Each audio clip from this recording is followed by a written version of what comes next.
అందరికీ నమస్తే అండి. యాక్చువల్లీ నేను జర్నీలో ఉన్నాను, మీరు చూసే ఉంటారు. కాకపోతే మన సబ్స్క్రైబర్స్ ఎక్కువగా కేశినేని నాని గారి ఇన్సిడెంట్ మీద, కేశినేని నాని గారు జగన్మోహన్ రెడ్డి గారిని కలవడాన్ని, ఓవరాల్గా ఈరోజు జరిగిన అప్డేట్స్ మీద ఒక వీడియో చేయమని మధ్యాహ్నం నుంచి అడుగుతున్నారు. సో అందుకే నేను పక్కన ఆగి చేయాల్సి వస్తుంది. యాక్చువల్లీ కేశినేని నాని గారు చాలా సింపుల్, ఒకటే మాట. ఆయన కొడాలి నాని, మరో కొడాలి నాని గారు టీడీపీ పట్ల, తెలుగుదేశం పార్టీ పట్ల మరో కొడాలి నాని గారు మాట్లాడడానికి ఏమాత్రం సంకోచించరు. తెలుగుదేశం పార్టీని తిట్టడానికి, చంద్రబాబు గారిని తిట్టడానికి, లోకేష్ గారిని తిట్టడానికి, బదనాం చేయడానికి, నిందలు వేయడానికి, లేదా బూతులు ఇండైరెక్ట్గా బూతులు తిట్టడానికి ఏమాత్రం సంకోచించరు. అందులో నిర్మోహమాటంగా. ఎందుకంటే ఆయన మొదటి నుంచి ముక్కుసూటి మనిషి, కాస్త దూకుడైన స్వభావం ఉన్న మనిషి, పైగా తెలుగుదేశం పార్టీ బాధిత వర్గం. తెలుగుదేశం పార్టీ ఆయనకి సీట్ ఇవ్వను అంటేనే కదా ఆయన పార్టీ మారాడు.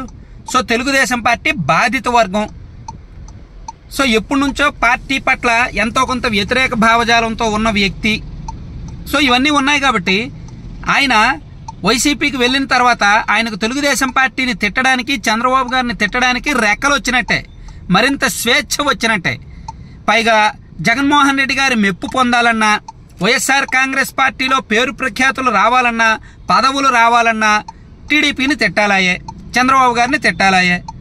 సో ఆల్రెడీ కేశినేని నాని గారు కూడా వ్యక్తిగతంగా తెలుగుదేశం పార్టీ లోటుపాట్లు, చంద్రబాబు గారి లోటుపాట్లు, అంతర్గత వ్యవహారాలు ఇవన్నీ తెలుసు కాబట్టి, పైగా ఆయన కూడా ఎంతో కొంత ద్వేషంతో ఉన్నాడు కాబట్టి, వైసీపీ ద్వేషం, జగన్మోహన్ రెడ్డి గారి ద్వేషం ప్లస్ కేశినేని నాని గారి ద్వేషం, ఈ మూడు ద్వేషాలు కలిపి ఆయన భవిష్యత్తులో ఏముంది, మరో రేపటి నుంచి అయినా సరే కొడాలి నాని గారి కంటే దారుణంగా, ధాటిగా తెలుగుదేశం పార్టీని తిడతారు, టార్గెట్ చేస్తారు. ఇందులో ఎటువంటి అతిశయోక్తులు లేవు.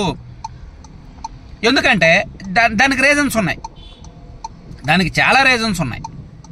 ఆల్రెడీ చెప్పుకున్నాం. వైసీపీలో ఆయన కొత్తగా ఎంటర్ అయ్యారు.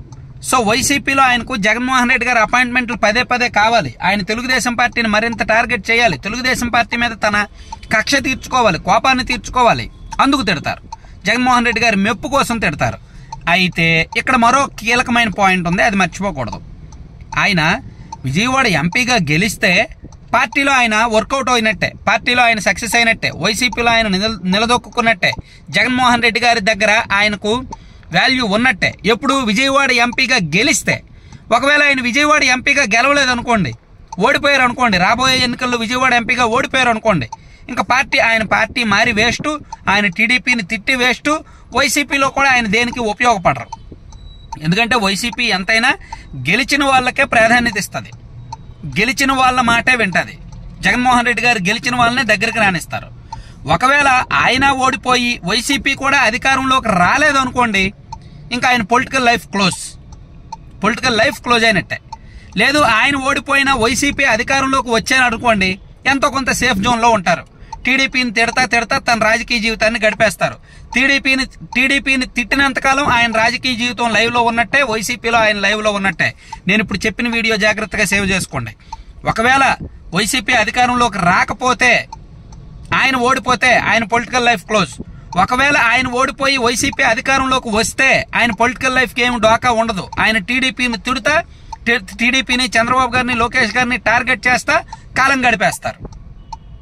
ఒకవేళ వైసీపీ గెలిచి ఆయన కూడా గెలిచింది అనుకోండి, కృష్ణా జిల్లాలో టీడీపీని లేకుండా చేస్తాడు ఆయన. ఒకవేళ ఆయన గెలిచి వైసీపీ కూడా గెలిస్తే, అధికారంలోకి వస్తే కృష్ణా జిల్లాలో టీడీపీని లేకుండా చేస్తాడు. ఆయన, కొడాలి నాని, వంశీ గారు ముగ్గురు కలిపి. సో ఇది చాలా క్రిటికల్ అనాలిసిస్, చాలా కీలకమైన అనాలిసిస్. అందుకే నేను జర్నీలో ఉన్న వేరే మా మిత్రుడితో పాటు బయటకు వెళ్తున్నా. యాక్చువల్లీ మా మిత్రుడి కారులో ఇద్దరం కలిపి బయటకు వెళ్తున్నాము హైదరాబాద్లో. అర్జెంటుగా అతన్ని పక్కకు దిగమని చెప్పి నేను వీడియో చేయడానికి దిగాను. Thank you.